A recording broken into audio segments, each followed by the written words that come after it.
All the way live. Get ready for America's #1 funny man.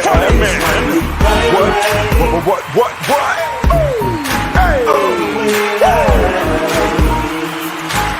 Make some noise. Ladies and gentlemen, from LA to New York, Chicago to Mississippi, let's give it up for America's #1 funny man, Rodney.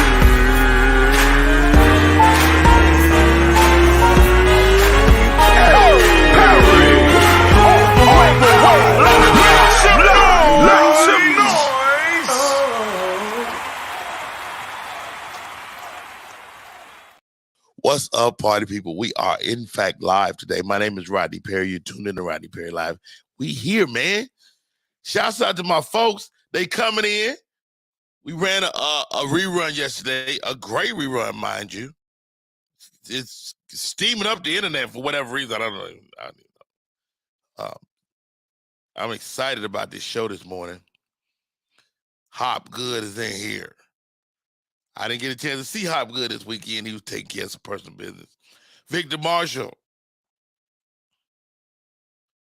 Miss Parker is in the building. Granny Wowzers, the Gospel Heifers. Vic, you know you up early. Wow. Thank y'all for tuning in. It is your boy. My co-host for the day. She will be on in a second. It's a wig day. I'm just going to throw it out there. It is a wig day. But I got to shout her out because she came to the premiere of my movie. It's called Recession Proof. And how about this? It was a good movie. It was a good movie. I tell you what, Dallas, Texas, y'all don't owe me nothing. Had a good time with my sister, her husband, my brother, Pops, came out and kicked it with us. But this is my family, though. My family. They'll do something with you and then complain about it later. Like, I took them to a cigar bar. They're like, oh, it's too smoky in here. It's smoky because it's smoky. That's what it is. But they hung out with me, though. Andre Ski Taylor is in the building. Tell your wife to get us stuff together, Dre. Have her come in. I'll see the link. Victor Marshall says, always rise and shine and listen to my boy, my bro. Appreciate you. Sharon, welcome. Sharon got 2 more episodes and she might be a usual suspect. All right. A lot of hot topics, a lot of stuff to get to. But let's welcome my co-host to the show today. One of the dopest ladies in the comedy game. She's building. I got to be in her element because I'm at my little premiere, but this little girl, One Act Drama, know everybody. Welcome to the show, One Act Drama. What's up, sis? Good morning. Do you have any other wigs? I had on a different wig when you saw me. You had a hat thingy. I had on a wig, a long wig. I didn't see no long wig. You had like a 50s. A turban. Turban, the 50s, yes. Mm-hmm. And I had on a long wig. You had a wig behind there. Mm-hmm. I didn't even see it. I didn't even see it. They were stealing my turban, by the way. Who?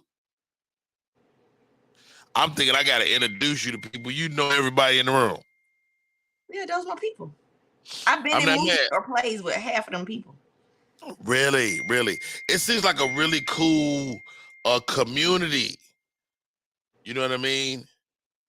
A community of actors and stuff in Dallas. Oh, yeah, they call it Dallywood. Do they?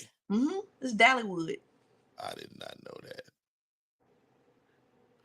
Dallywood. I had never heard that in my life. I don't know how I feel about that. Candace is in the building. Victor Marshall, I see you, Granny Wowzers. Appreciate y'all popping in today.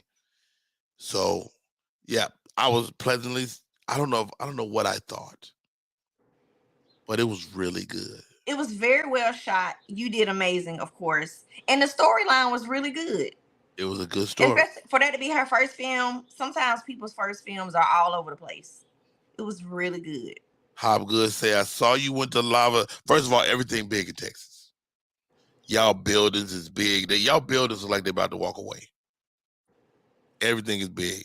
They got motherfucking. I went to Lava Cantina. Q had a day party on yesterday. Sunday. The day before yesterday. I went to that. That was cool. I tried to go to the cigar spot, Cigar International. First of all, they don't have no smoke eaters. So it's a smoky ass cigar bar in Dallas, Texas. So I went to Cigar International. They didn't have no seat for the boy.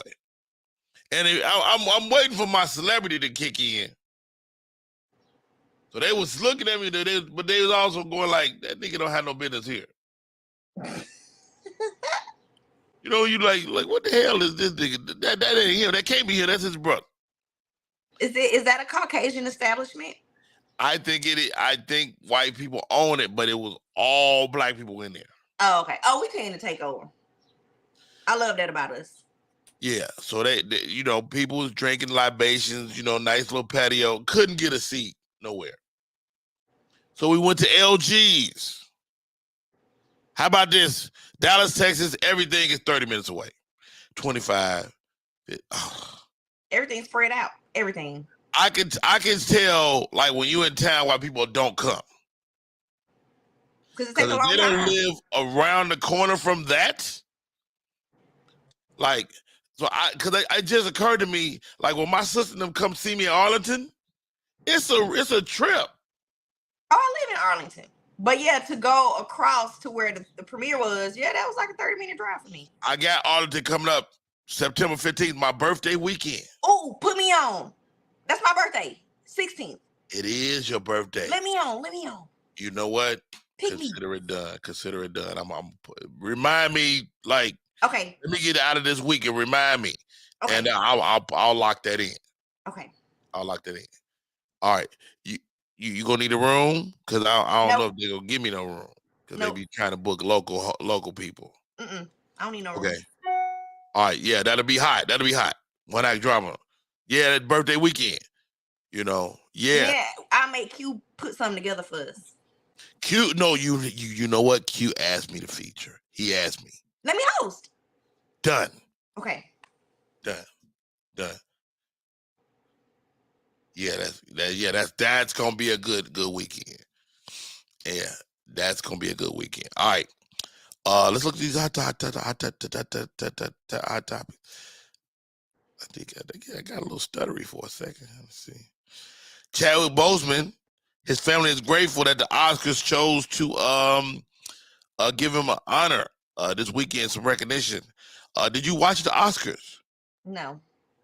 You was in them streets. No, I was at home. I don't watch that stuff. You ain't got time. But you're an actor. Let me tell you why. They don't care about us. We be getting sympathy awards. I don't like that. What? Best supporting actor? I'd rather watch our award shows. Image Awards. What else is up?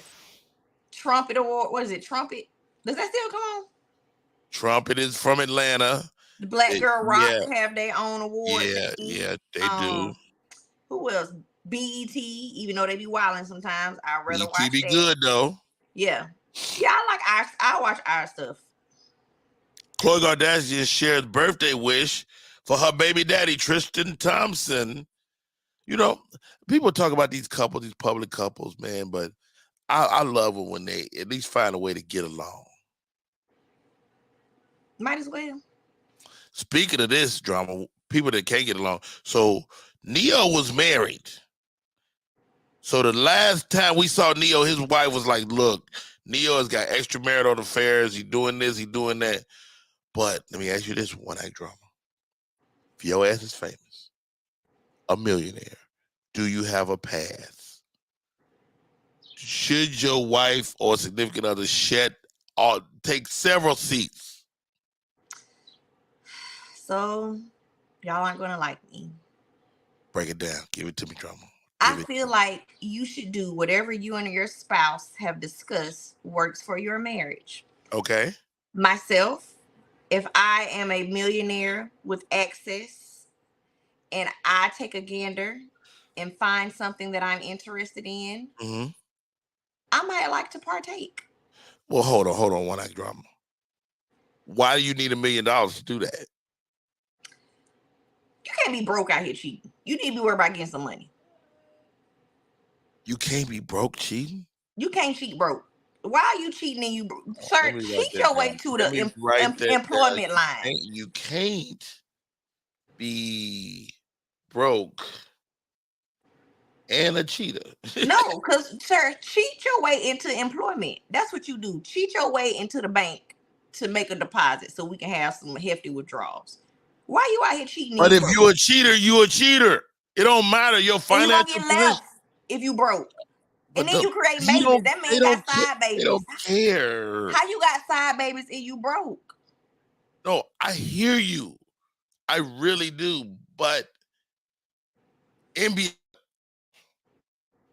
I'm asking you, as a woman, would you give your NBA player man, like, look, dude, go on out there and take care of your business. Just don't bring no disease back here? Yes. And let me tell you why. I can't go everywhere you go. And NBA players be gone days on end. My boundary would be this. You ain't got no girlfriend. If she in Chicago, leave that chick in Chicago. She don't go to San Francisco. She stay right where she at. We ain't flying. Ain't nobody flew that. Nowhere, girl. You wait your turn till he come back. And don't nobody call me. Don't nobody DM me. Don't nobody text me. I should be untouchable. The minute one of them try to touch, you better get somebody that you know to break all that. You know what? Granny Wiles will say hell no, but I'm not. You know what? You gotta be logical, man. That man. You know what, drama? I'm not really upset with this. I can't stop you, and I would rather. Now, are you open. Okay? You leave it open. I mean, without saying it's open. Does he don't want nobody jumping up and down in your cootie cat either. So if you tell him he good, do you also adhere to the same rules? We are a team, and as a team, we work together. Mm-hmm.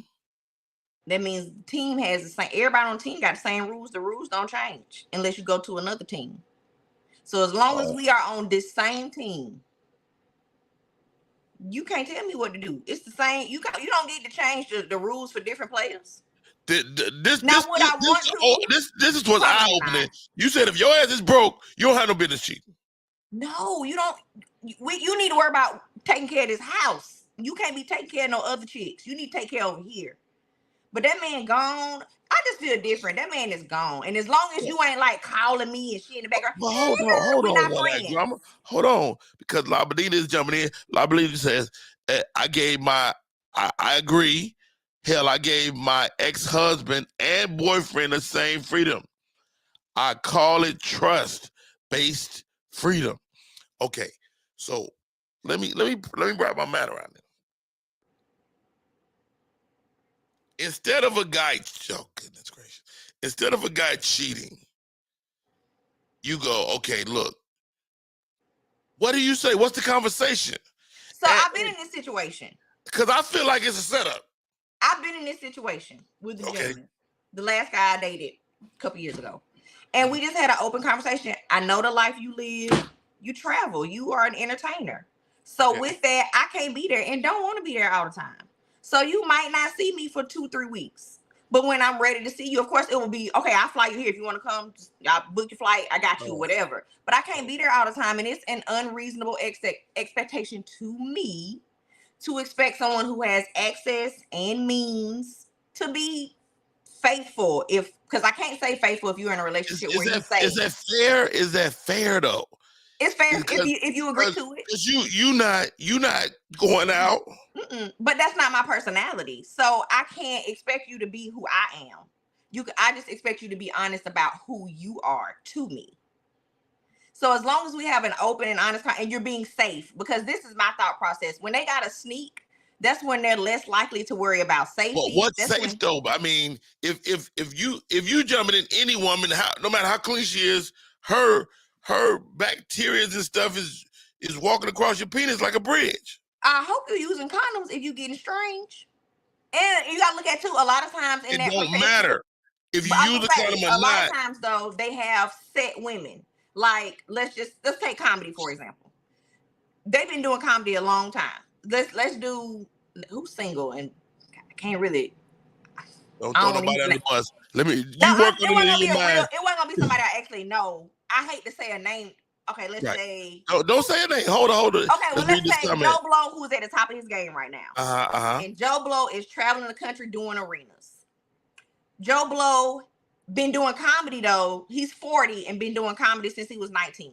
Along the way, Joe Blow has met many women.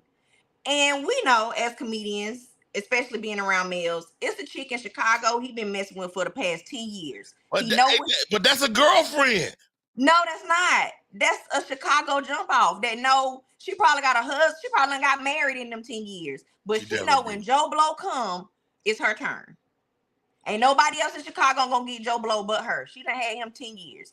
Then when he goes to New York, that is a girlfriend. DJ now Lama, they don't talk outside of that. If you only see him once a year, because comedians don't typically come more than once a year. If you see him once a year, that's maybe not your once or boyfriend. twice, tops. That's DJ Lama says they will do it anyway, especially the military. Doesn't mean they will, but it's open because I understand you gone 6 months, 1 year overseas, more times than not. You just have certain opportunities, which is the same thing you're saying. But one of my buddies said this to me one day. He said, Rodney, you telling me that you don't have the wherewithal to say no one time to get you home? I think men are very capable of saying no. But I also understand that in certain situations, I can't and ain't gonna be everywhere with you. And I know my desires when I'm active are very, I be juicy. You active. Yeah, I be juicy. So I just don't expect a man who has that kind of access, power, fame to be faithful, or like the military. I know who's gonna push back on this. Ladies and gentlemen, joining the show today. I don't know what she got on her head. Oh, look at her rubbing her little hands together. Ain't nobody got time for this. Oh Lord. Welcome to the show, Randy Scott. Let's do it. Oh Lord. Hey Randy. Good morning. Randy Scott. Randy Scott, let me ask you a question. One? Okay. I'm great. How are you, my scarf one? I told you look like you're Thelma Louise. I like it. No, they've been looking for the people with the self-checkout. I told Ronnie that, so when I come on live, I try to cover my face because I don't. Yeah, how y'all doing? I heard you got TV last week. Huh? I heard you got TV last week. What you mean? 75-inch TV. No. We're not discussing that because see, I got out of there that day. I had a Bojangles receipt. I got up out of there. Wait a minute. Not the Bojangles. Not the Bowberry. That's all you need is a receipt. To show a receipt. If you show a receipt at the door, just act like you paid. They let you go on out there. They don't stress themselves. They say you got that Amelia Earhart look. Now, why y'all do her like that? Hey, all jokes aside, though, you know, Randy Scott, I know you be the first one to push back on men's freedoms. No. Don't you put that on me. Don't you put that on me, because that's not me. Now you're gaslighting for sure. Because that is not me. That is not me. I love for everybody to have their own freedom. So would you ever allow your significant other, and I mean, we're assuming you're still on guys. This week, I'm really straddling the fence. Go ahead. Straddling the fence. Oh God. Okay. Would you ever give your guy the ultimate hall pass? Be like, look, you know, I know you're a guy of means, and if you want to stop and get some nookie, get it. Make sure you stay strapped up. Don't bring nothing back here. Would you say that? Do I is it a group thing? I get the hall pass too? That's my question. That's not a caveat just yet. But the first question is, would you even be a party to it? You know what? Honestly, I mean, I've never been married, so I can't speak for somebody who's been married. But in long-term relationships, I feel like, I mean, if y'all both agree on it, I don't see what the problem is. Well, how about this? Nobody is asking permission. So wouldn't you have to introduce this idea? Like, look, dog, I know you're going to cheat, so don't cheat. and just take care of whatever you got to take care of it. So- Don't bring nothing back here. First of all, I wouldn't do it. I would not have that agreement married. You're gonna have to cheat behind my back married. I can't. My husband is my husband. I ain't playing with my husband. Let me clear that up. That's what I'm But about I to say. don't Like, wanna- We talking about boyfriends or other. not boyfriend, because I don't want to be married again. So with my husband, I'm gonna kill you about that. Just Okay. don't put that out there. but why are you with somebody that they're gonna cheat? Like, for you to say that statement, now, I don't like that statement. It's one thing if we're bored, because you know, men always be like, "Oh, ain't nothing like some new coochie." You know what I mean? Well, ain't nothing like Who some talks new like that? penis. Oh, I like can't that. be with that person now. Ain't nothing like some new penis too, though. Don't wake me up out my sleep for something I've been getting for 20 years. So you can spice some things up. How do you what I mean? know you ain't been with nobody 20 years? I'm just saying, I've been with somebody for like 11. All I'm saying is when you're 11 used to ain't getting the same thing, sometimes you want a little spice in there. Why And you if gotta both have his parties hand gesture? agree, What's that hand? What's that left hand doing? What is that? what are we? Oh God. I'm dancing. This is a family show. It's a family show for sure. But no, if both parties agree, what's the problem? You know what? We are adults. DJ Labanita says, it truly is what One Act Drama said. I agree. It's what works for that particular relationship. So you guys are open enough. If you got some money, I'm right now. I'm crying in the Chevy Cruze. If I can cry in the G-Wagon, that's much better. If you're crying, it's a problem. No, I wouldn't be crying though if I'm in a G-Wagon. No, I wouldn't. I heard if you date rich men, you automatically need to be open to threesomes and multiple partners. You don't get to bring them to me. I haven't that's had a where I rich draw the man goddamn yet, line. but this is what I heard from girls who do date rich men out here in Atlanta. What's rich? What's rich? Like pretty well off. More than 100,000 a year. Yeah, That's not rich. That's doing good. exactly. I'm about to say that's So, an average. A guy That's that doing makes good. $200,000 a year. That's not rich either. That's still doing good. You're doing pretty good for yourself. So we get up That's to have 500K and up. 500K and up. Yeah. You can. Yeah, I'm talking about rich men. So wait. So are you guys saying if and please let me see if I can phrase this properly. You guys are saying if you got a guy of means that you know he's gonna be out there. All men don't have that in them. All men ain't just out here throwing ding-a-ling. That's my belief. I genuinely, there's still some good dudes out there that want a wife and a family, and they just want to chill at the crib. There are men that want that. But then on the other side, when people get a little money and they get more because let's be truthful, y'all look better with money. I'm just saying. So when you look better with a little change, you change. And you got access to women that you wouldn't normally have at 100K. Now you got 500K, and they like, you know what? Run the queue. How about that? I believe what was the comic that said a man is only as faithful as his options? I think was it Chris Rock? Henry Coleman. Oh, well, Henry Coleman got a joke kind of like that too. Yeah. Oh, he might have stole that because I know I seen that from somebody. Well, no, he might have said it first. And got it. You only get bitches. He might have. No, you're right. You're right. But now I want to say Chris Rock, because somebody said that like a man is only faithful as his options or whatever. You know what I mean? So men, I don't think y'all have the strength to just be, you know, yeah, you're right. Some men do want to be married and have a family. It's a lot of those men that love to have a family. And those are the ones that cheat the most. But wait, hold on. First of all, my ex-husband. Those are the ones that cheat the most. The cheaters love to have a woman in the house cooking and cleaning, baby. Pregnant, barefoot in the kitchen, baby. And he's at the bar. That's not necessarily true. Okay. That is not all the time. Do you assume, should I as a man, if my woman give me this pass, should I assume that somebody is also tapping her booty? No. And let me tell you why. Why?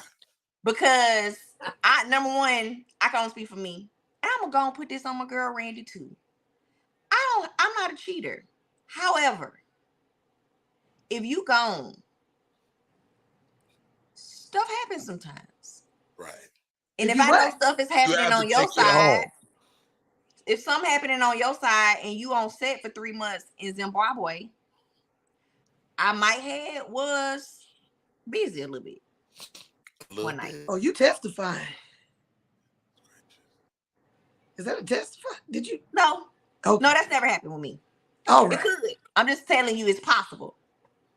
Things happen. Now Neo, who was suspected of cheating, his girl's like, I can't take it no more. He got a new baby coming. That's a violation. From who? You brought more From people her? in the family. Another lady. It looks like it's another lady.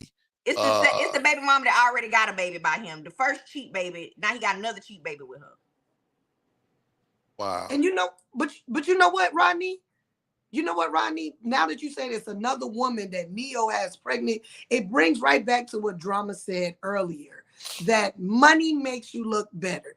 Because in a regular world, come on, Neo with that bullet head, what are we doing? What are we doing? Most women he wouldn't even have those options. You feel me? If it wasn't Neo, he would not have those options. He got a book hit that. All right. So Neo is not attractive. You said Neo is not attractive. No. Not at all. No. And I would go as far as to say he's not even attractive with money to me. Like, I still wouldn't. Wow. How about that? Exactly. Me either. And honestly, I always thought he straddled the fence a little bit too, baby. But I don't know that man business.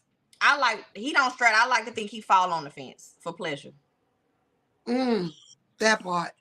But he makes some good music, and he's a talented person. Hey, I know I'm not attracted to every. I say like this: if you're the top of any field, somebody will give their vagina away to you.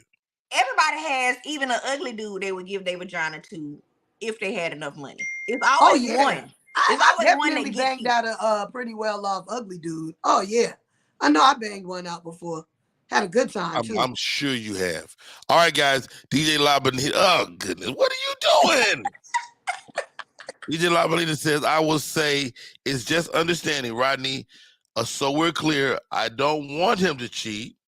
I'm just saying I understand if I choose to be with him. But I don't think this is true.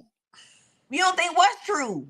I don't think that you women that are saying this are cool with this conceptually. I just did it with the last guy I dated. I just said, keep it away from me. I pretty much answered the phone when I called. Like, I never felt disrespected. When we were together, I felt like I was the only chick in the room. Nobody else existed. Made me feel amazing. Do you know if he cashed in? I didn't know. Do you know if he cashed in on? I don't, and I like the way that he kept my life that way. I liked it. Them 9 months, I ain't have a clue, because every time but you still end up leaving them. He plays too much. It ain't even had nothing to do with other women. Oh, wait a minute. I didn't care about that. I was very well taken care of. He was amazing to me, but sometimes people just need to close their mouth. You talk too much. That was our issue. And you talk crazy. Don't talk crazy. That was our problem. It wasn't nothing to do with Victor Marshall says he is a lawyer at Esquire. Victor Marshall says, good thing I have money. No. He's probably a whore. He is light-skinned with curly hair. He's rich, nice looking, and a lawyer. Oh, yeah. Yeah, he light-skinned with curly hair. He be in those suits. He can get you off twice. He can get you off in the courtroom. Rodney is losing control now. Ain't nothing like a double get off. All right, let's move on. Remember on the movie Hall Pass, though, the men didn't even get the action. Their wives did. That's why men don't like it. Because when you go both ways, they don't like it. You do not want nobody jumping up and down in your puss. What? You heard me. No man, I don't care what he does. He do not want nobody jumping up and down in his vagina. Well, his vagina, that's not his. Listen, I'm telling you how he's looking at it. But now that they've made it public themselves, now we all know, well, most of us, Tahir and his wife, they do their thing. And nobody get mad. Well, I understand that they have a pretty open relationship, and on both sides. And they're actually looking for a sister wife of sorts. No, I ain't know that part. But yeah, they're very happy. They said it saved their marriage. It made it easier. Now we talking. But why is there so many more sister wives than there are brother husbands? No dude want no other dude up in there potentially motherfucking touching him. And I don't think most women would They ain't want. gotta I be don't want touching another him. man. No, women are all a little bit lesbian.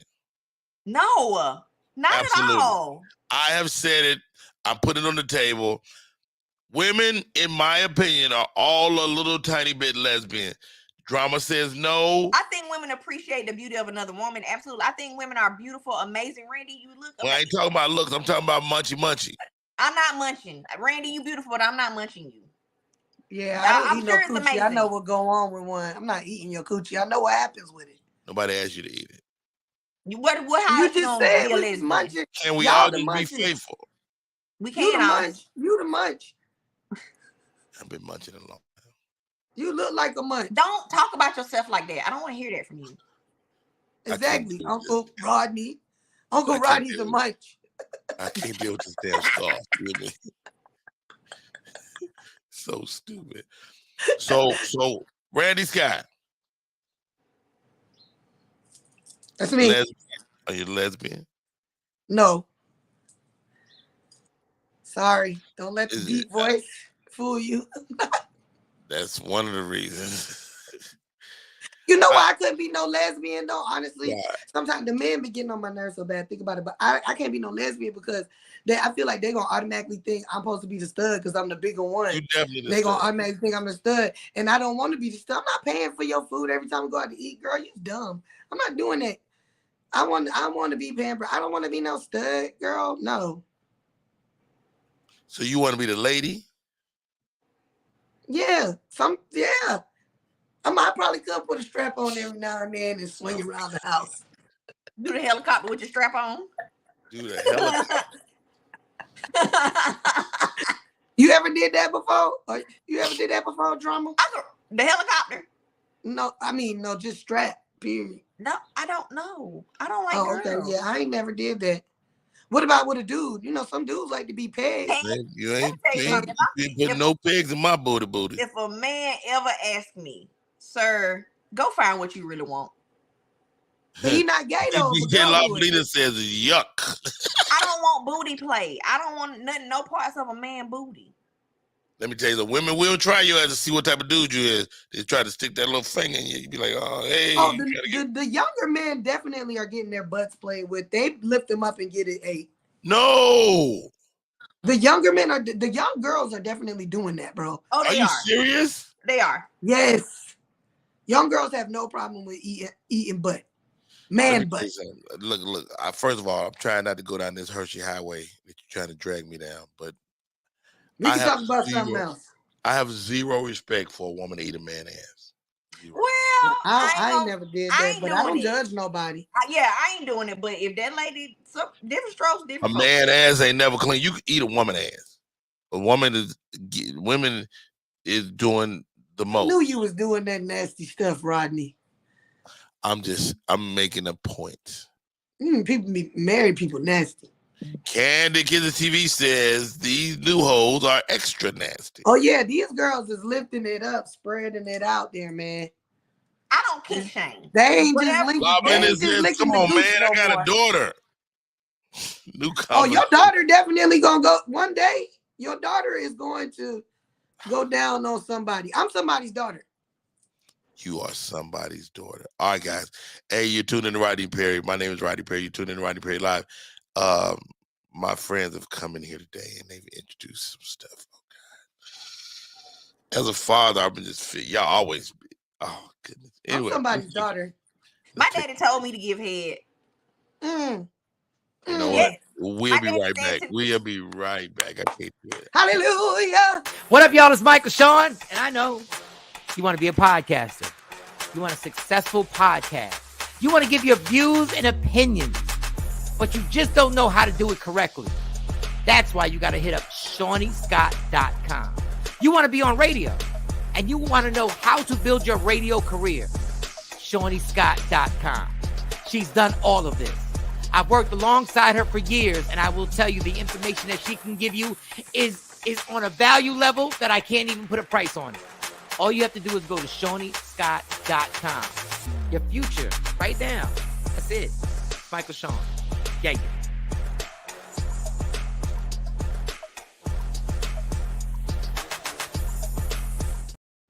What up, party people? Your boy is back, Rodney Perry. You're tuned in to Rodney Perry Live. Randy Sky is in disguise. I'm right here. Hey, guys. Also, the world famous One Act Drama is in the building. Great movie. Great movie. This past weekend, I did a movie. It's called Recession Proof. We're gonna have the writer producer here in the second hour, but you know, it raised a couple of ideas for me.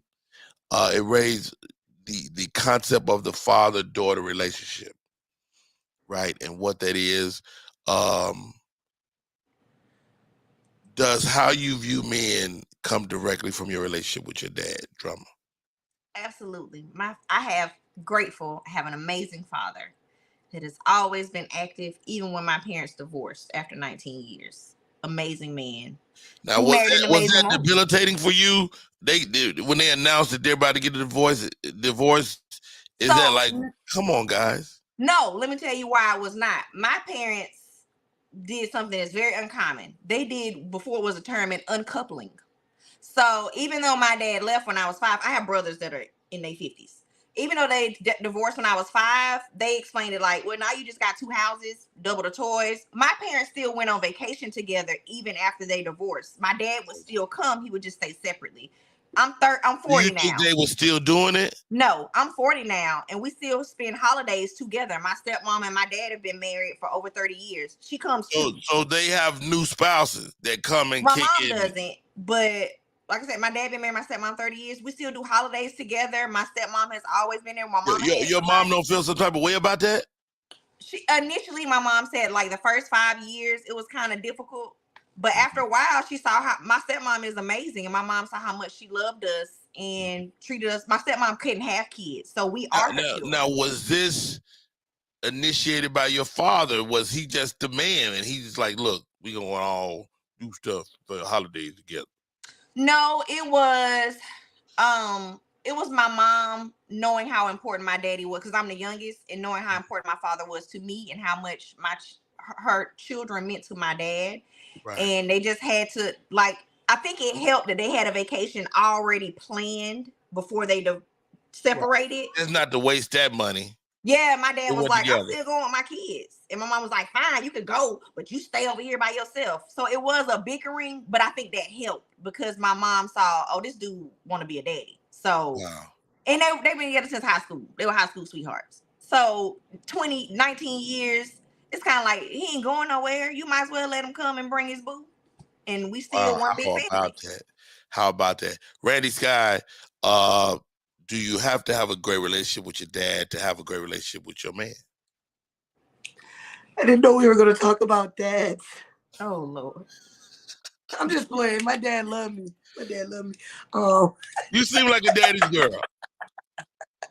Like, yeah, I mean, he always got me out of jail. Your dad is funny. Your dad is a funny guy. He is funny. Yeah, and he always got me out of jail. You know, what? So that's, you know, and my dad's white, actually. My mom's black. So, you know, he was definitely, you know, a really good guy. And he's still alive. Yeah. So Pops is a white man. Yeah. And their relationship didn't work out for whatever reason. Yeah, they got divorced. They married fresh out of high school, kind of like your parents, like you said. Yeah. High school sweethearts, and which they moved to is hard Vegas. to maintain, you know, when you're a kid and you mature. How old are your parents, Randy? I don't know. Old. How many siblings? How many siblings I got? Yo, it's crazy. I got an all black sister, and I got an all white sister and an all white brother. They was all going to the same high school at one point because both my parents retired from the military and moved back to Charleston. And they was going to the same high school, didn't even know they had one thing in common, which is hilarious. But my dad was always. Y'all didn't grow up in the same house. You didn't grow up in the same house with your siblings. No, I'm 13 years older than all of them. So you're the first child out. Yeah. Yeah, my parents, they got married fresh out of high school.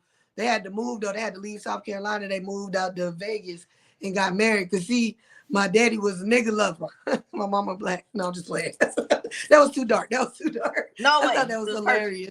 But no, for real, like there was a lot. They dealt with a lot of racism and stuff. You know, even from my own grandmother, she wasn't down for them having kids and stuff. So, you know, I know my daddy's a stand-up guy. He gonna always do what he need to do. So I put a lot of that into the men that I date. I need you to make sure you always there and you handling you always take care of your family for sure. What's more important, ladies, looks or being a good provider as you choose while you're choosing a mate? I'll go first.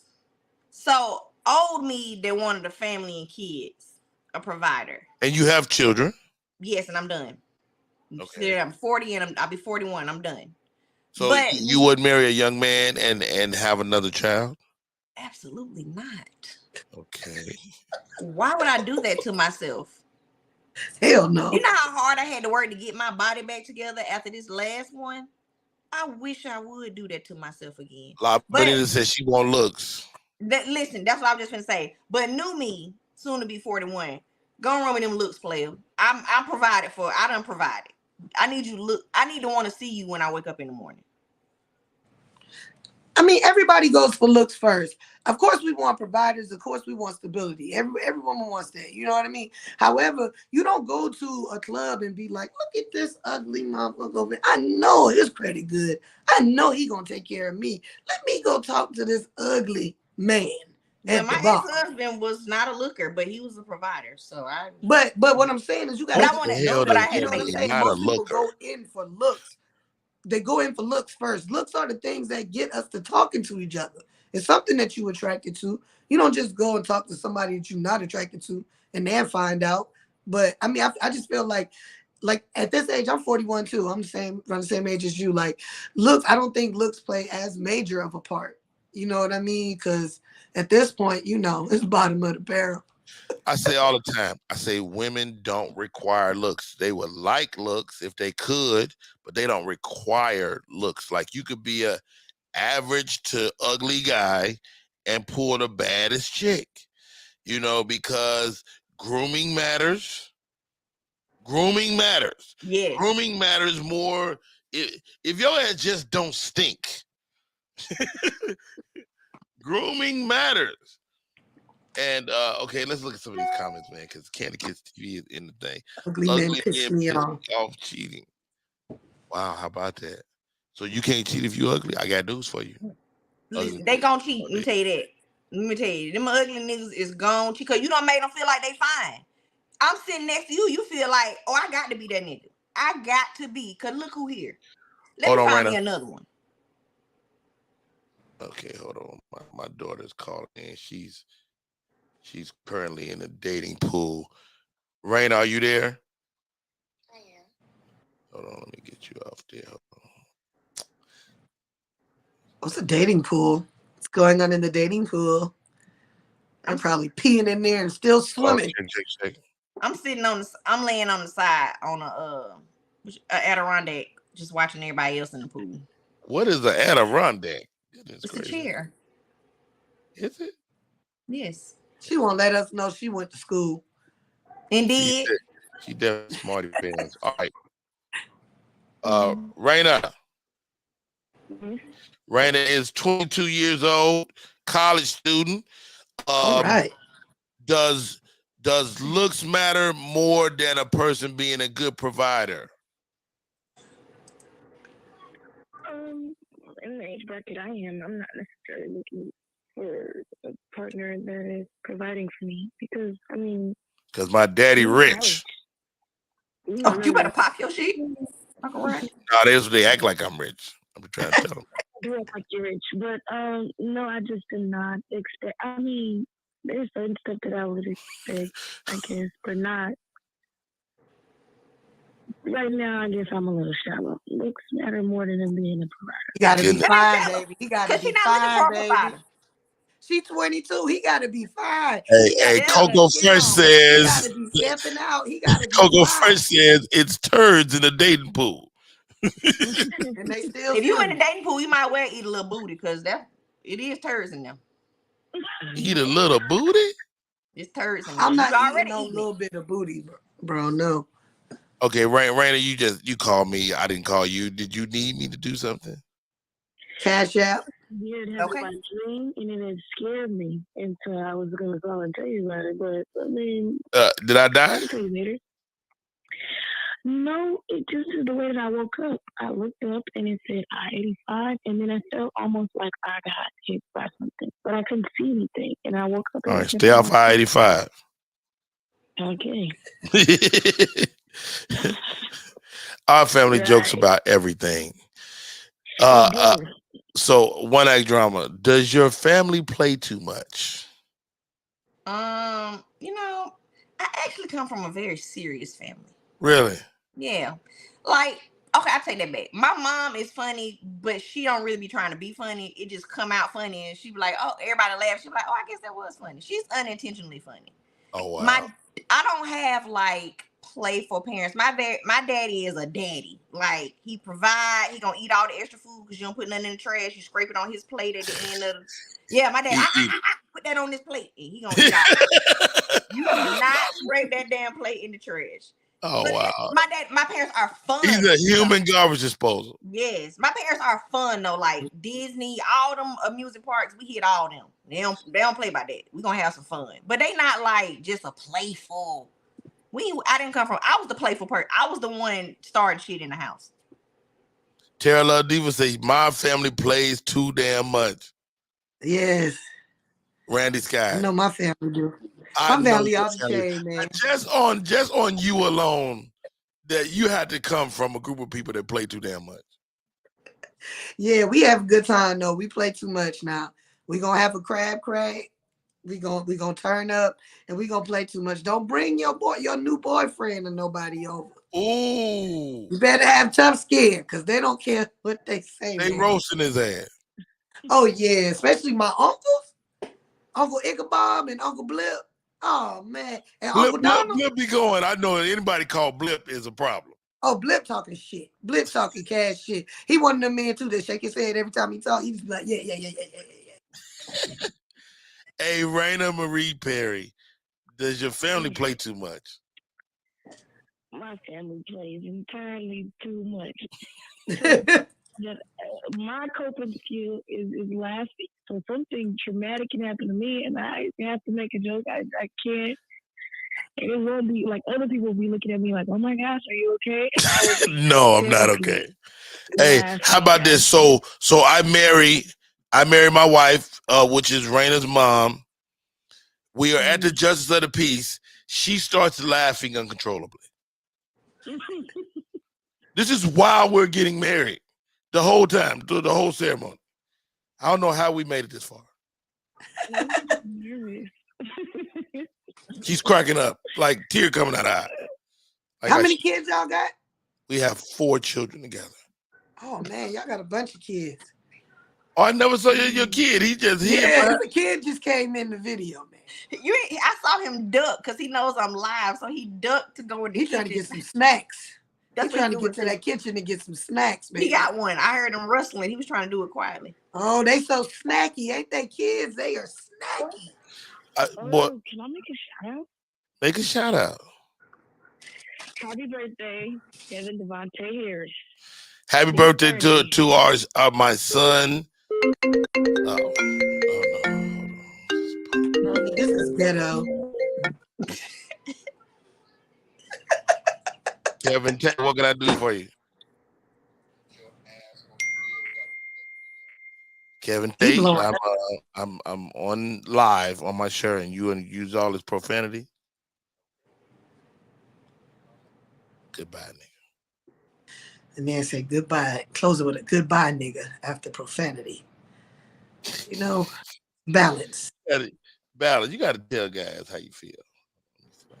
Now we're talking about extended family. My extended family, my cousins definitely play too much. You about to prank call somebody? I could. Man, I love prank calling people. Right, we gotta do that one. Kevin Tate. What up, though?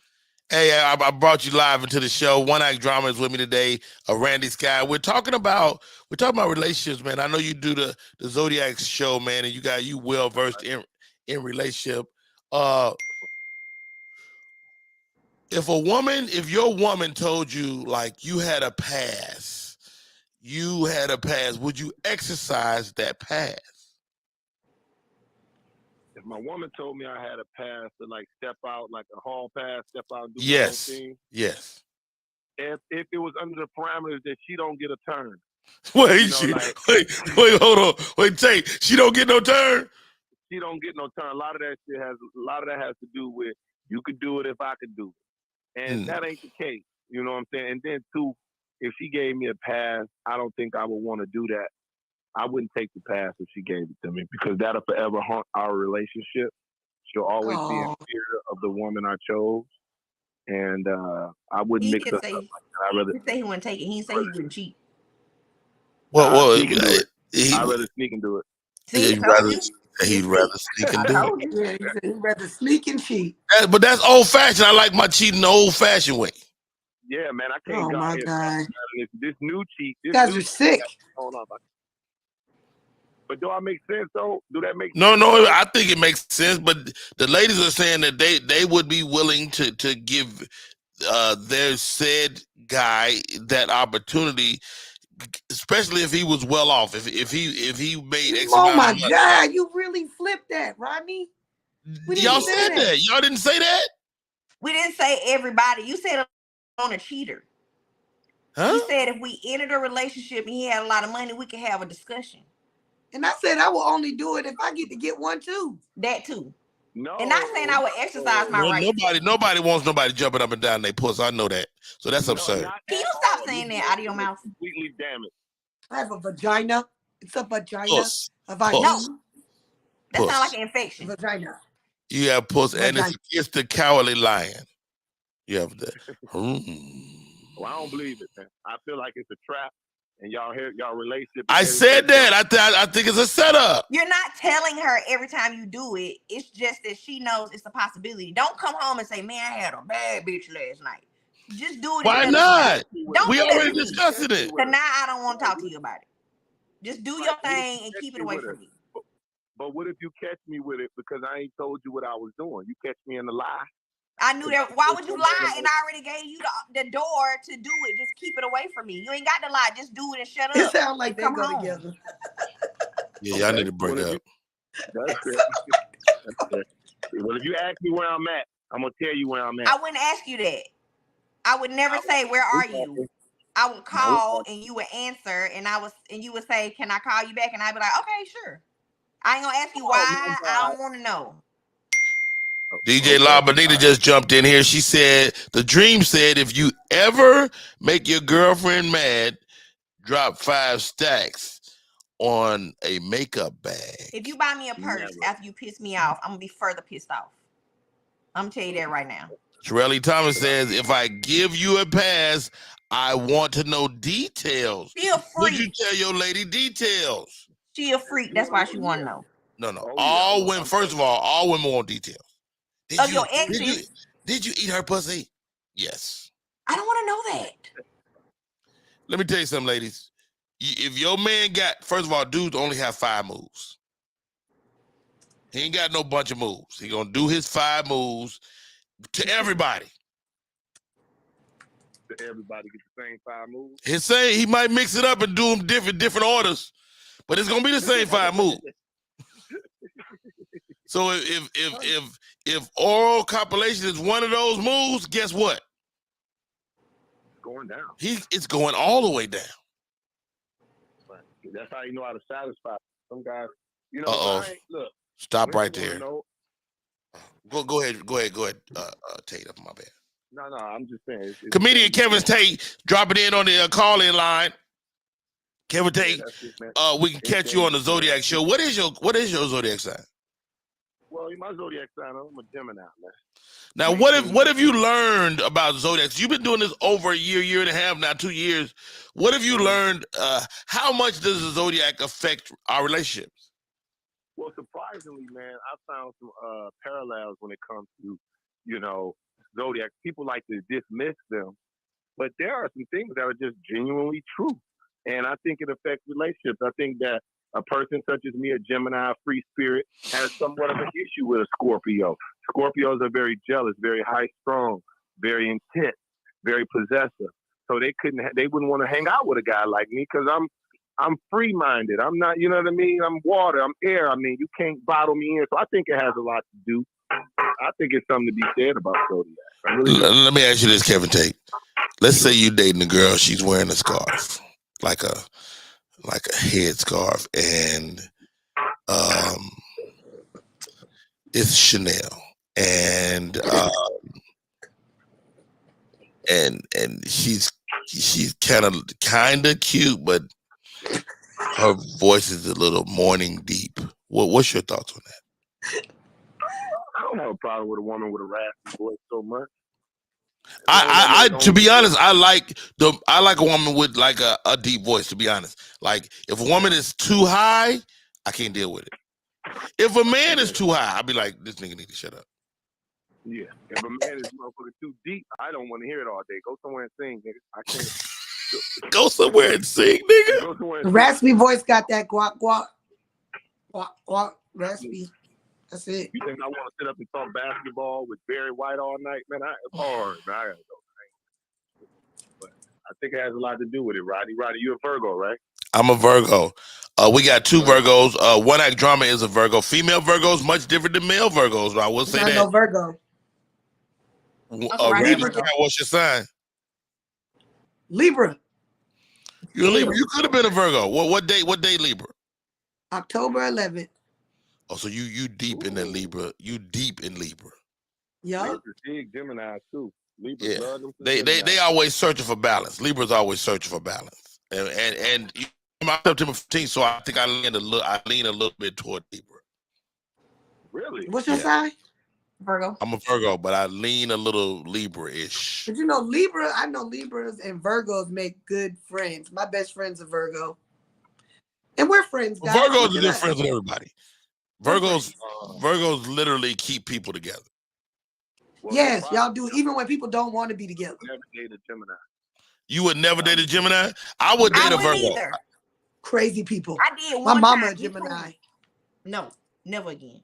He was crazy. My mama a Gemini. Psychos. Yep. Serial killers. Outside Most of Derek serial Russ, killers are Gemini. my man D. Russ just checked in, and we're gonna be doing something really dope with him. Oh, how about this? DJ Labadina says, I love Virgos. How about it? Yeah, oh God, now we about to get into this. Everybody's about to start shouting out their signs. How about this? The Fresh Terror said, my man is a Virgo. You talk that's about Coco.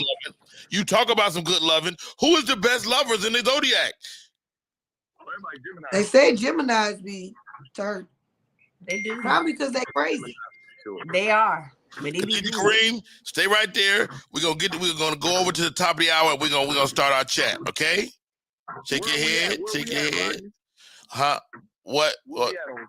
This YouTube? What is this? We on YouTube. We on Facebook. We on a Media Room 360. We all over the place. That's Kevin dope. Tate. That's dope, baby. I should have known that. Yeah, we all over. I'm taking calls. I'm doing all kind of shit. Yeah, man. I want in. Eating booty. First Wait of all, a minute. I was telling it. That's what these Virgos is out here on, man. First of all, Kevin Tate, don't listen to motherfucking whatever her name, Randy's guy. She always trying to take us down the Hershey Highway, and I told her I don't want to go. You said it earlier. You told us about your trip. Oh, what I said was that any woman that eat ass, I have zero respect for. That's what I said. And you said because it's much easier for you to eat a woman's ass. In general, because women are clean. Okay, so that means you eat ass. Men ain't never clean. Women, let me tell you something, Roddy. First of all, men are nasty. Let me just say this to all the ladies listening. Niggas got friends that they see with women and be like, man, how is she fucking with him? He's the nasty. He stinks. He's a stinky guy. All right, Kevin Tate, thank you for coming on. You can catch him on the Zodiac Show. When do you do the Zodiac Show, bro? Every day, 8:30 Western time, Pacific time, man. Make sure y'all pop in. I appreciate y'all. Kevin Tate is on IG, man. My man, appreciate you, brother. My man, Bye, Tate. One Act Drama, stay right there. We're gonna take a break. We come back. The producer, the writer, low-key directed. Why you bullshit? All right. Welcome to the show. In a couple of seconds, Miss Khadijah Karriem. We've been friends for many, many years, and she called me to be in this movie. And I mean, how lucky am I? That boy an actor. That boy an actor. That boy definitely be acting. Hold on. All right, let's see. Let me go. Would you turn whose phone going off? His every day. This is ghetto. I don't know how to turn it off. I don't know how to turn it off. Shut up. That's some goof. Okay. Before I do that, God dang it. Okay, let's do this thing. We'll be right back.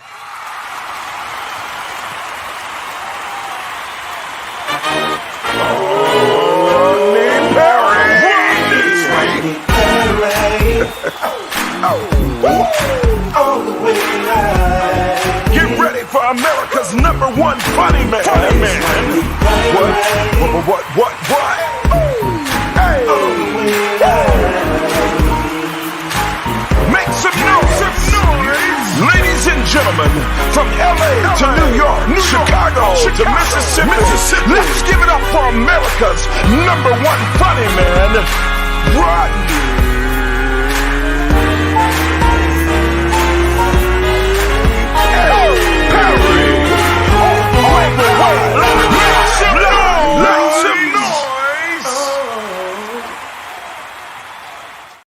What's up, party people? It is your boy Rodney Perry. You're tuning in to Rodney Perry Live in a rousing first hour.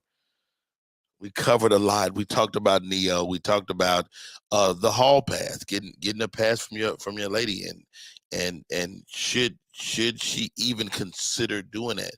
Our ladies have been very vocal and active on this particular subject. And then we talked about what we learned from the film drama. Actually got an opportunity to see our film. It's called Recession Proof. And you know what I walked away with? The relationship between a father and his daughter is a valuable relationship. To me, if you got a woman that don't have a relationship with her father, or if you got a man that don't have a relationship with his mother, that's somebody you need to get far away from. Am I tripping? Am I losing my mind? I'm not sure. But hopefully you can find a way to get back to each other. My daughter and I, my oldest daughter, she is now 34. Our relationship has gotten better, because I chose at the outset when she was younger to provide for her, and she needed more out of me.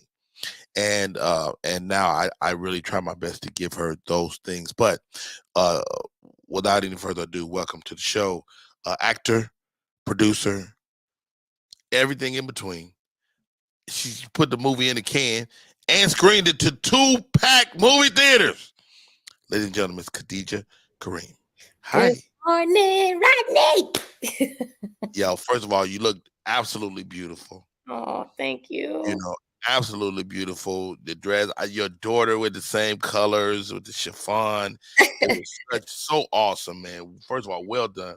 Thank you so much. I really appreciate it. It was great to hear the story. When you told the story, and one thing you'll have for the rest of your life is your mommy being in there. Man. And I got a chance to talk to her. She was so proud of you. Yeah. And talk to me about Recession Proof, man, and give us an overview of the story for people that haven't seen it yet. Okay. So actually, it's loosely based on my life. Back in the original recession that we knew about in 2008, I was in Los Angeles, lost everything, and had to move back home and live with my mama. And and was feeling like basically my whole world was over, and I didn't know what I was going to do after that. And this movie came to me in a dream, and I was laughing in my sleep. And so I said, "Oh, that's a good movie." I said, "Wait a minute." I just got up and started writing. And from there, Had you ever written a screenplay? Yes, I had. Okay. A screenplay. But the thing is that this one was the one that was the most, developed at the time. And so after that, I actually wrote 3 other screenplays in that same year. It was kind of like that. God was just giving me these downloads, like, you don't know. Why not sell the idea and walk away from it and get this check? Because that's not the purpose. Because when you do that, then you have no more control over it. Now someone else is in control of your idea, your mission, your purpose, and you sitting here going like, wow, I could have did this. It's not really about the money. And that's actually what recession proof really is about. It's not about being so about the material things and like, not being so into how much money I can make, but what is the message I can send out? What is the message that I want people to take from it? And so from that, that's what this film, I started shopping it way back then. Nobody wanted to do it. Nobody picked it up because, of course, I was a nobody. I hadn't written anything that they could, be able to say, that I did it.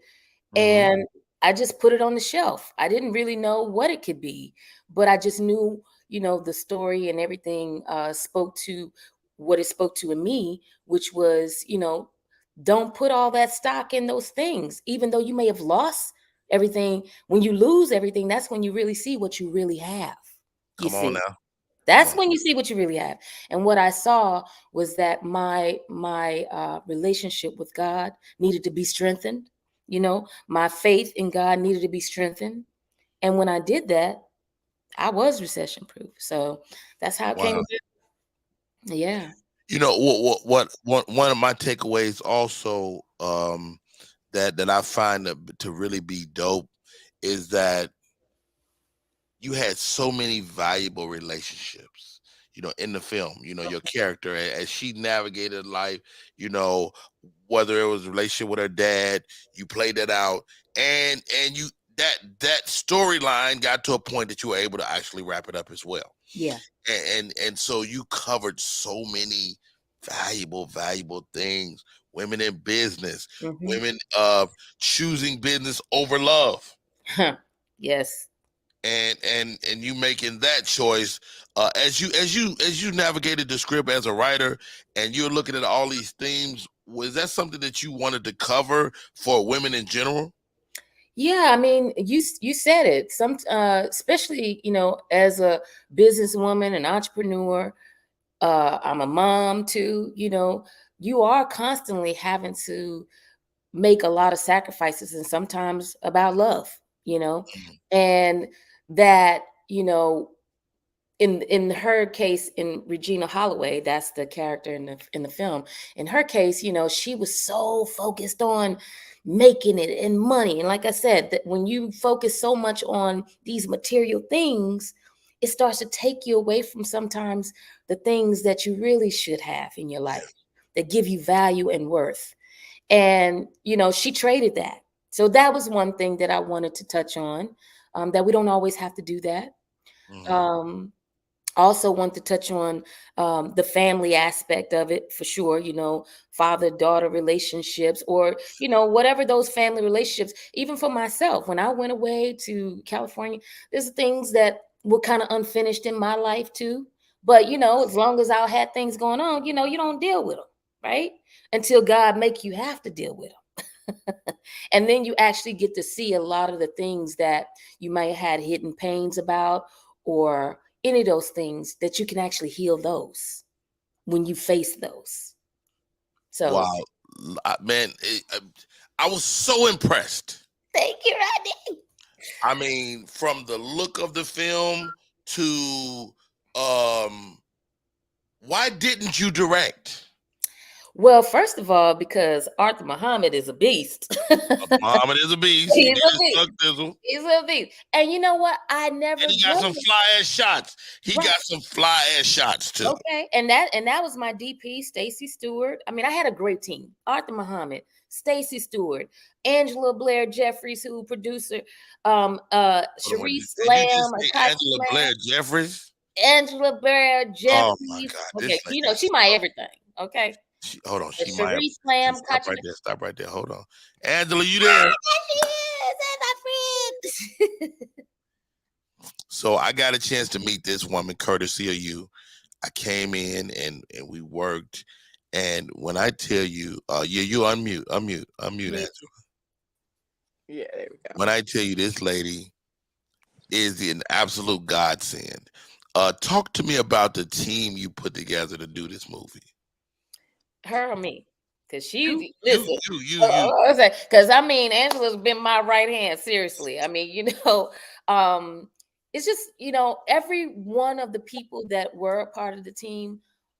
Really, God sent them. He sent exactly the right people to do the right things. Like I said, with Arthur, I hunted him down for like 5-6 years. Like, Arthur, I need you to do this movie. We right here in Dallas. Why we can't work together?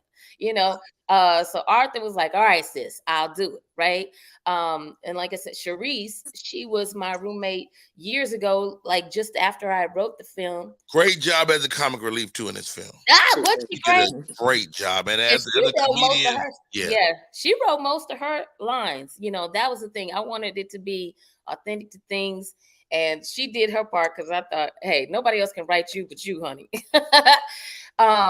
And then, of course, Angela, when she came about, Angela and I went to high school together at Arts Magnet High School in Dallas. I'll get out. Okay. Yeah. Okay. Angela was all things singing, fabulous, all of that. So when I sat there and was like, okay, God, how am I going to get this done? I really don't know how to even start. I never did a movie before, produced a movie. I heard this voice that said, call Angela. It was that clear. Wow. And I knew exactly who they were talking about because I knew it was kind of, it was going to be more of a spiritual, faith-based type film. And I was like, well, I know Angela does sing. So, okay. So I went and messaged her only to realize we had messaged each other years ago talking about we were going to work together. But it just fell silent. We never did. So here it was. I was like, hey, girl, I need your number. I got a project. She called me right away. Got on the phone, started talking. I was telling her about the script. I said, God told me to call you, girl. I don't know how. I ain't got no money. Okay. Stop right next to you, Karriem. Angela Blair. You get the call from Khadijah. People call you all the time. They do. Why answer this call? I just felt it. It was something on it. It was something on the call. When somebody call you for Messenger, they really like, I have stalkers and stuff, but that may just pick up the phone and call. But it was something about her because, Khadijah has been a certain, tier for years, and we both, we come from that village, from the Booker T. Washington Arts Magnet tier, that we don't really, waste time on things. We were taught that, and so we know it's just an inside pact that we answer the calls for each other. That's just something that we were birthed together, that was instilled in us in while we were there. So I knew that she wasn't, whatever it was she needed, that she was serious about it. And though I get calls all the time, a lot of people are not serious about what they do. So I know right off the bat really who's serious and if it's about my time or not. So I knew it was real. And I knew not to really waste time on, getting the really details and things like that, because I knew she would have had them. So my thing was just to say yes. And I didn't really know what I was walking into. To be honest with you, I don't get any sleep anymore because of me. I literally just said, it was a brief phone call. Yeah. One of us was going out of town. I don't know either one of us is leaving. We were going to talk later, but it was a brief phone call. I was just yes, Yeah. And what a yes it was, because she came right in blazing. I was like, okay, this is what I don't have. And she's like, don't worry about that. ABJ, MG, MT. Yeah, all of that. ABJ. all them letters. My team gonna be on it. Right. Because the first thing was finding locations. Okay. Yeah. That was the first thing, well, where can we shoot it? She got on it right away, got me some great locations. The house where Big Mom, where most of the film was taking place. Yes. Got that. The Gilberts that were so happy and generous to let us shoot there. She just basically started handling up, and every time I got to a place where I was like, okay, I don't know how we gonna get through the next thing. I don't know. She just was like, hey, what do? We pray. You being obedient, God is gonna make a way. And so, and that is exactly what I mean. It was almost like magic. I mean, I kid you not, it really was. And because I couldn't have seen, I did have this vision of what you saw on Saturday night. But again, every time you have vision, you don't know for sure if that's going to come about. But when I tell you every single solitary thing that I saw on Saturday, I saw before. I couldn't do nothing but thank God for that. And, Yo, I got to be honest, ladies, man. I do independent films all the time. And this is one for the books. When you go to that screen and then you fill up 2 theaters. And we had wait list for people. It was clamoring to get in. They were. They were scalping my tickets, right? They were scalping your tickets. Scalping my tickets, trying to do scams. I feel like Beyonce up in it. Wait a minute. So what's next, man? What's your vision? What do you want it to end up, or do you just, you do a film festival route, or what's the idea? I don't get 2 EPs on every day. Right. Well, we shopping right now still. The main thing is, what is the best place to get the film out the most? I love that it was in the theater. You know what I mean? We don't get to go to the theater. So, I mean, even doing like a limited theatrical release and then, landing on a platform, we're just trying to decide which one is best for that. But definitely when we do, we telling everybody where to go, or even doing the marketing tour where, I go to another city, do the same thing that we did, show it. Maybe Atlanta. Okay, Atlanta. And also too, I just want to say too, this is what we're going to do in Atlanta, but I have to give you props too, Rodney, before I say anything else, because I don't like forgetting stuff. I called you. We knew each other from back in the day, Tasha's Miss Glad. But we hadn't even talked that much in so many years. But I called you and I was like, Rodney, I need you, man. And you said, say no more. You know what it was, though? You were always nice. Uh-huh. You were always just a nice person, Yeah. We go back to, like you say, to Tasha Smith many years. Everybody I know that came out of Tasha Smith's class from back then are good actors. Yeah. And so when a good actor call you and say, man, I need you to do something, you do it. Mm-hmm. But you didn't have to, though. That's the thing about it that I'm always eternally grateful for. You just, you've been big all over the world, all of that, movies. You could have been like, no, how much you paying me? You know what I mean? I'm saying you were like, listen, I said, I don't have everything, but whatever I got that I can contribute to you, I'm going to. And you was like, say less, I'll be there. Yeah. And so I just have to at least acknowledge that because I am so grateful. And you killed it. Okay. You just brought such a warmth. You did. You brought know what? This the prophecy y'all may come true. My grandmother used to say all the time, you're going to be a pastor. Huh. She didn't know how, and including Pastor Hicks, I played 3 pastors that year. Wow. I got a chance to go on that TV show. I played a pastor, and I played like 3 pastors, and it really made me stop and go, thank you, Jesus. Because, when you a pastor and you throwing it to Angela Blair to come and sing devotional. And she sang it. And how about this? It came through too, because sometimes you had those moments, and what people don't know is we shot this church scene, but somebody told Angela Blair to give the Holy Ghost a text message, let him know to come on in. And we shot this scene. That scene probably should have been over way before it was over. Okay, but when this lady starts singing, that little lady at the bottom. When she starts singing, okay, let's talk about the music, because the music is real. Recession Pugh's song, somebody got a writing credit that didn't have one. Me. Somebody got their husband rapping. And I love your husband. We had a great conversation. He drove me to and from the airport. Yeah. And so I got a chance to really chop it up with him, man, and just a great guy. Yeah. when y'all start working on this, do y'all need a song? Well, I really wanted to have a title track. I was like, man, God, if that would be so good. Because when you have those movies that have the songs that can live outside of the movie, and then it always drives you back to the movie, or you have that nostalgia about it from the song. I just really wanted to have a song, and I didn't know.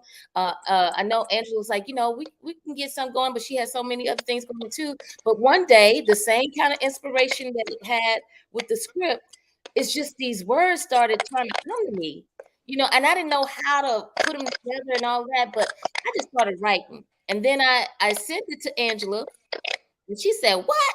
You wrote some of this?" And so she took it and then added even more to it, made it she took it and made even words that I hadn't even thought of too. And then Andre came in and put his little swing on it. Come on, Dre. And then it just turned into this magical song. And then, of course, then you put her vocals on that.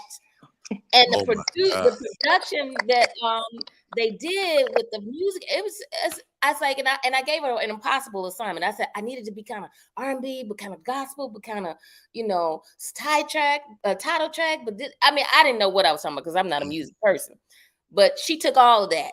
And that's what Recession Proof, the new single on all platforms right now. You can stream it right now. It's called Recession Proof. But you have to say just me and you, because it's a whole lot of people saying Recession Proof right now, ironically. How about that? Recession Proof, just me and you is ours. Right. And it'll say from the original motion picture. All right. Yeah, because I got it right here. My friend, one act drama, a fellow comedian right there in Dallas. I wanted to make sure I wasn't tripping because I was like, this movie is good. Drama, you got a chance to see the movie. You got a chance to be in the room. What's your thoughts, man, as you watch Recession Proof? It was amazing. And your wardrobe, whoever did that. My cousin is my stylist, Sade Mashali. She is dope and the best, honey. Yes. Well, she did really, really good. I loved your wardrobe. Thank you. The church scene, Angela, I was praying. I was like, please let her sing. Lord, please. And she did. So I was very excited that she was singing in the film. Of course, Uncle Rodney killed it. I didn't have was it really hot, or were you just okay? Because he was sweating. Y'all had Uncle Rodney in there. It was hot because we were in like a regular, real church. You know what I mean? Yeah. So, it actually worked perfectly because, and then he threw in that line. He was like, they can have the EC. I mean, right. Who knew? It was perfect. It was so perfect. And then because Pastor's always sweating. So I was like, this is real sweat. Yes. So but I was heavier then than I am right now. And so to watch that version of myself, I was like, wow, I was way too big. But it worked for the character though, Rodney. Yeah. You know what I'm saying? Yeah. It's like I said. Me too. I felt the same way, Rodney. I was like, look at she was Sister Ursula too, Yo, the name of the movie is Recession Proof. Man, I can't wait for the world to see it, man.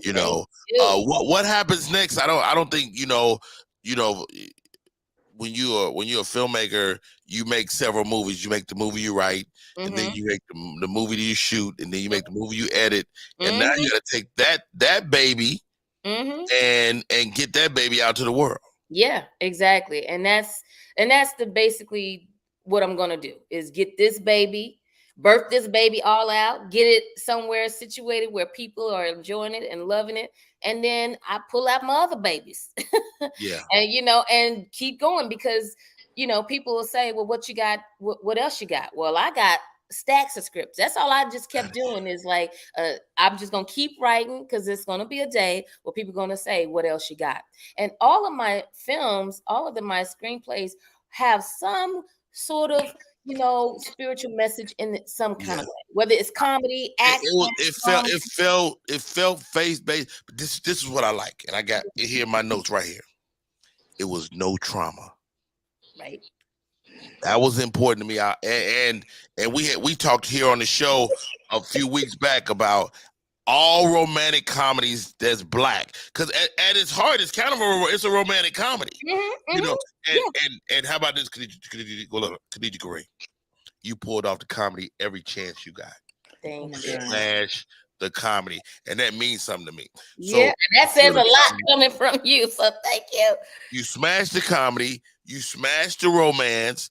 You know, like I'll give you a great example. I just watched a movie on Netflix with Eddie Murphy. You people. You People. Mm-hmm. My fundamental problem with the movie is that Lauren London never kissed that man. Mm-hmm. It wasn't real. And I told her that, you know, he was there with his wife at the thing, and she, you know, he obviously been shooting at the club up, and so she pregnant. Yeah. I was like, Khadijah kissing that man. And you know what his wife told me? She said, "You guys had an unbelievable chemistry." Now you know your wife telling you that, right? And I mean, but he's such a Denzel Wells, my love interest. He is just such a beautiful soul. Yeah. And also on his own, just very God loving. We were talking. That's how our chemistry actually got so strong in just that short of time, because we were talking outside of the script just about life and how he has moved in his life. And so I think that's what came across. But she, you know, she's so sweet too. She was just like, you and Denzel had a great chemistry. So, you know, and the thing was so beautiful. And I just wanted it to be that love. I didn't want it to be too, you know, I didn't want it to be all, you know, this sexual undertones. I didn't want it to be, you know, too anything. I just wanted a good, feel good movie. Yeah. That also left you with a warm message too. You know what I'm saying? That's what my goal was. And you know, if y'all felt that, that's what that was. How about this, Khadijah Karriem? Yeah. And Angela Blair Jeffries. Let me tell y'all something. I'm so traumatized myself. So when he handed you the ring and you go to your mama, I said, this nigga about to get hit by a car.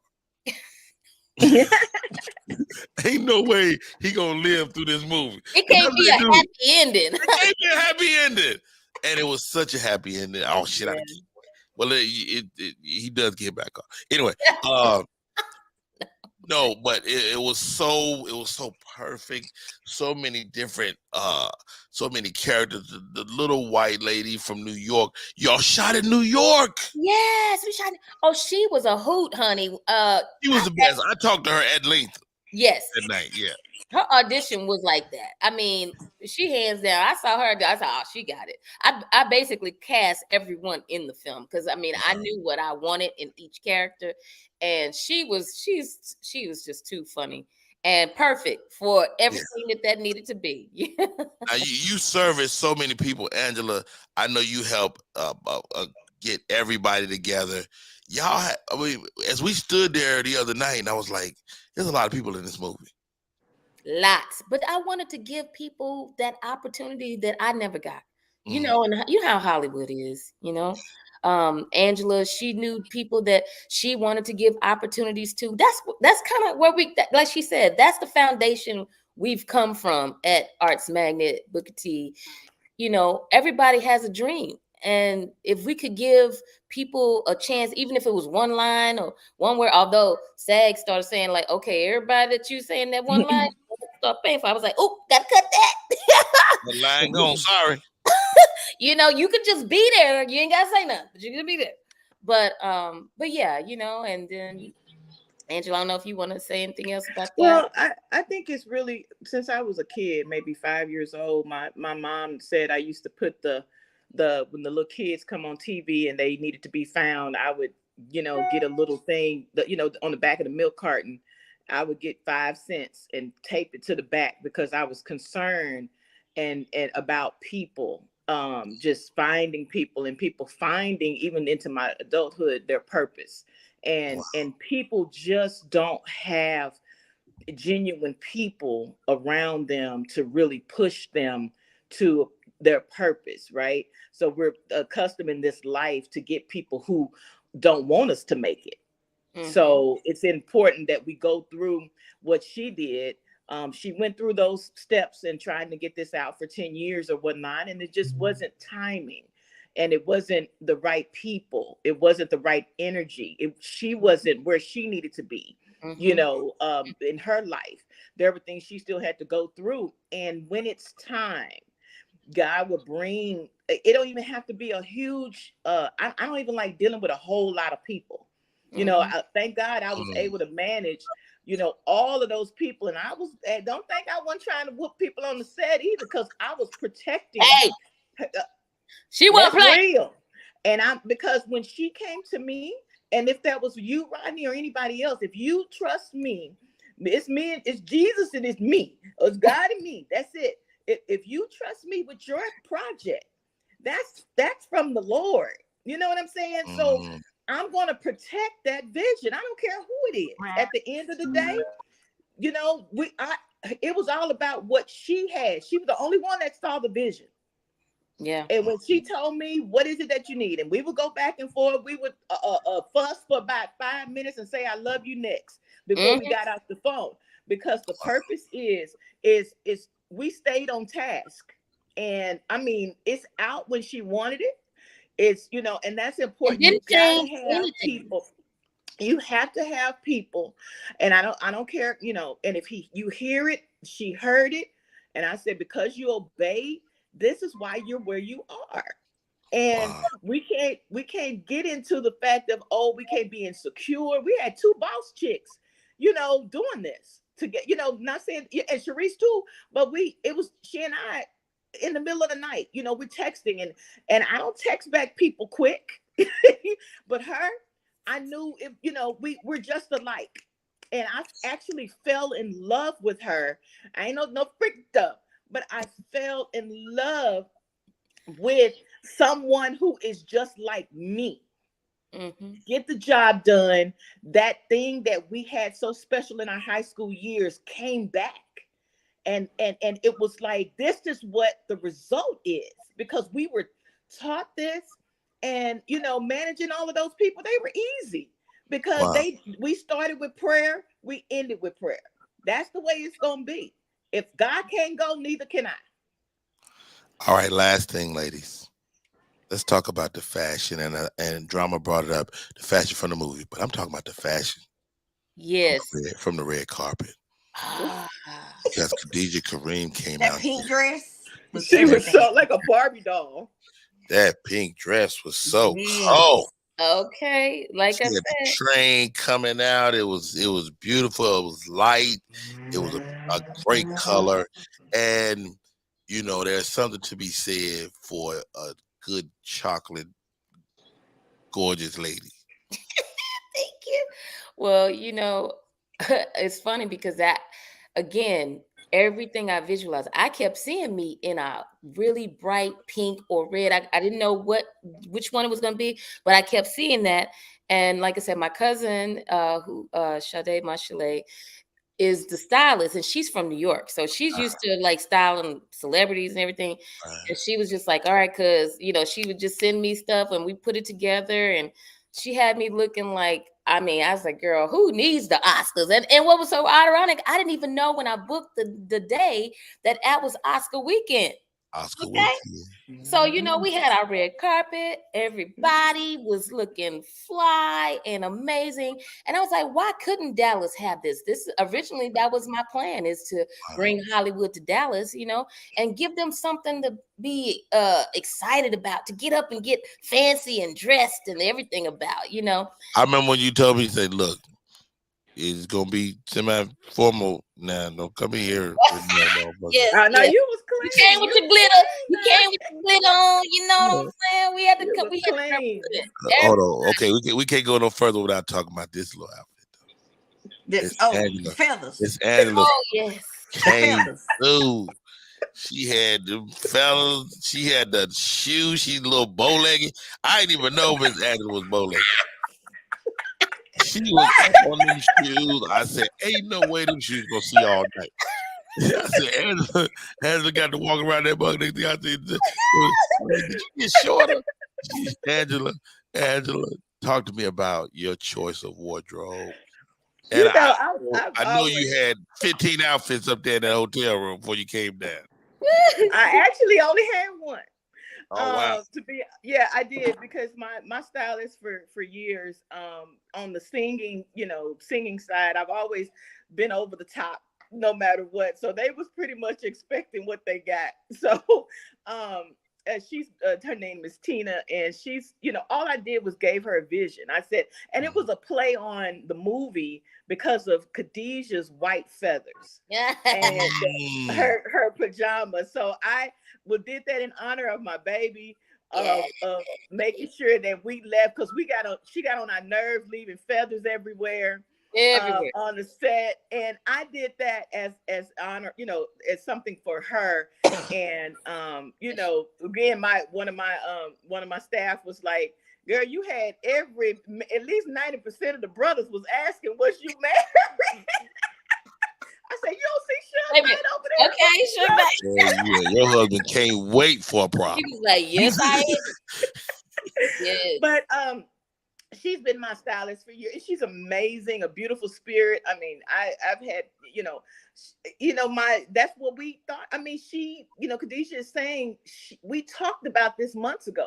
She said we talked about the vision of what's happening.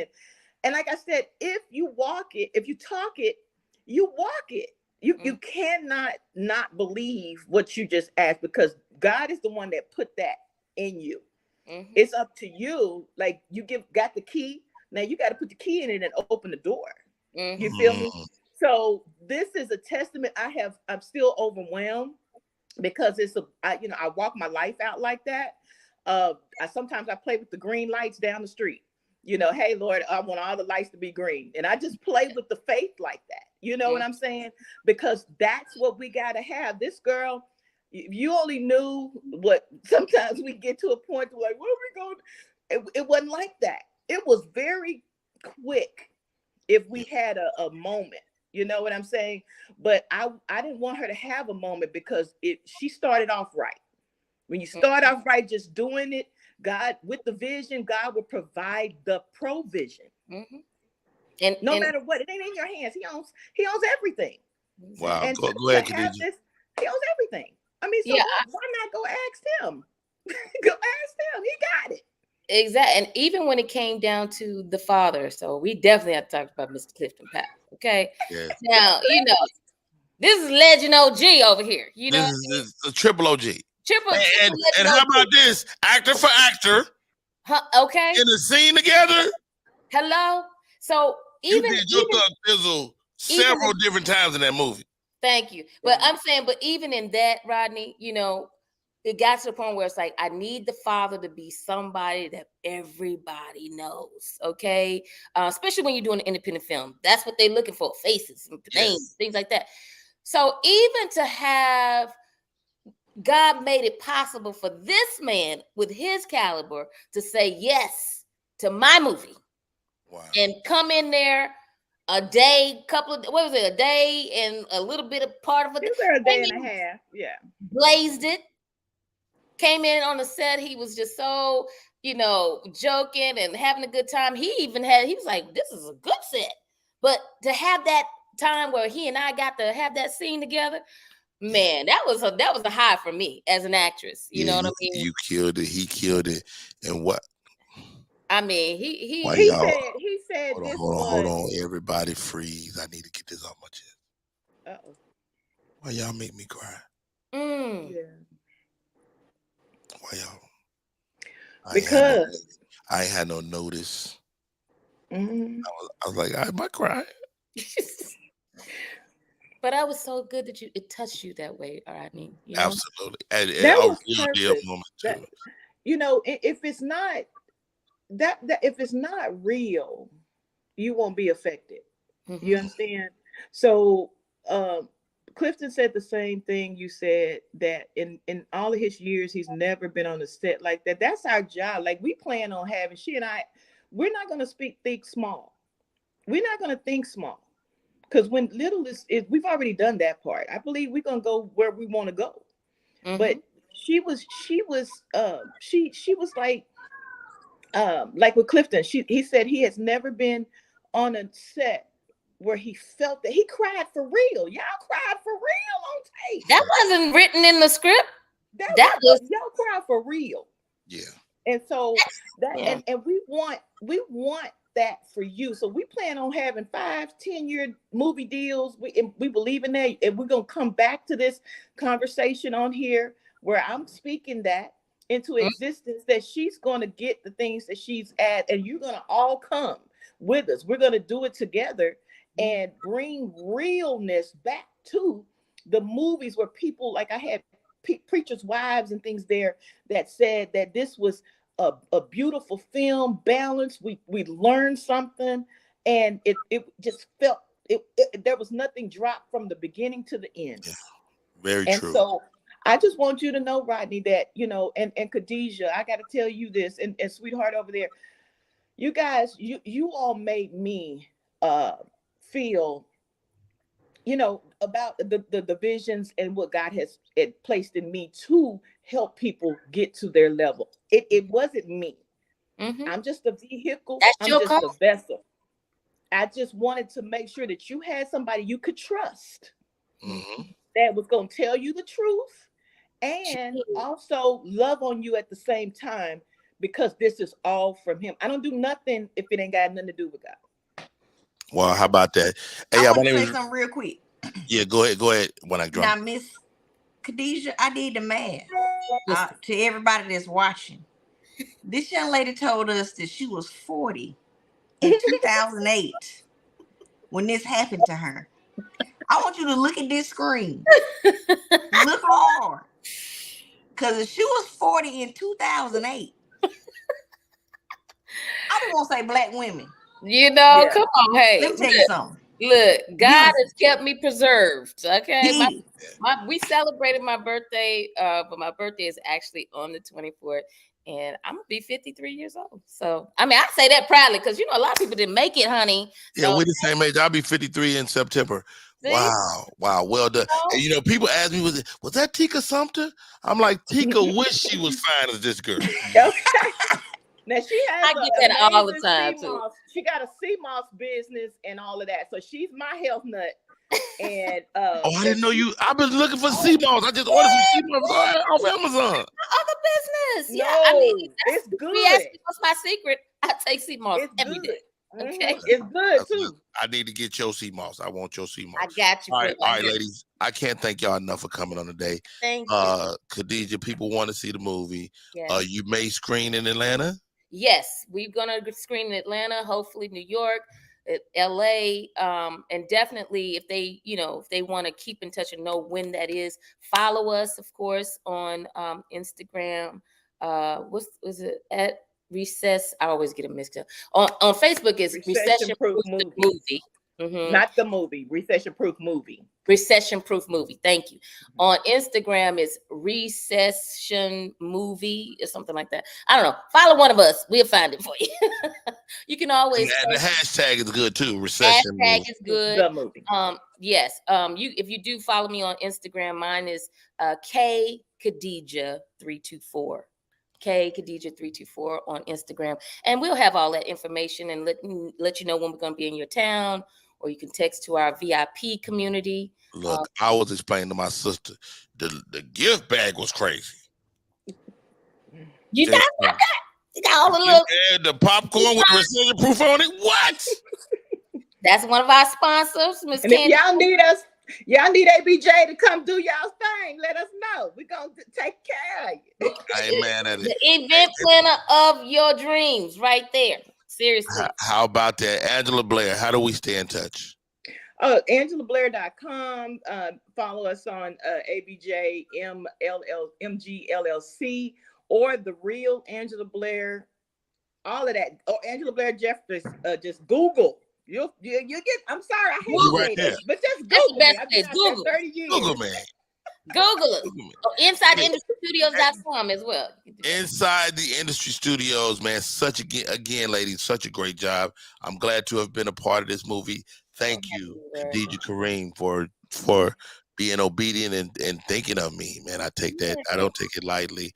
One Act Drama, real quick. How do we stay in touch before we go? I am One Act Drama on all platforms, and if you're in Dallas next Tuesday, I think, or Wednesday, I'll be at Sandaga with Takara telling these jokes. So come and check us out. All right. And you got it, y'all. My name is Rodney Perry. That is Khadijah Karriem. That young lady is the real Angela Blair. Tell your husband I say hi. Yeah, the name of the movie is Recession Proof. It's coming. Thank you guys so much. Have a blessed day. Have a blessed day. Thank you. Bye-bye.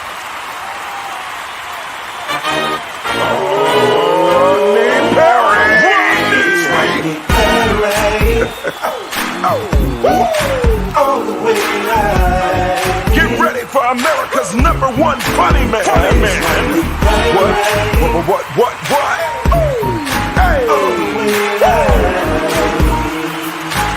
Make some noise. Ladies and gentlemen, from LA to New York, Chicago to Mississippi, let's give it up for America's #1 funny man, Rodney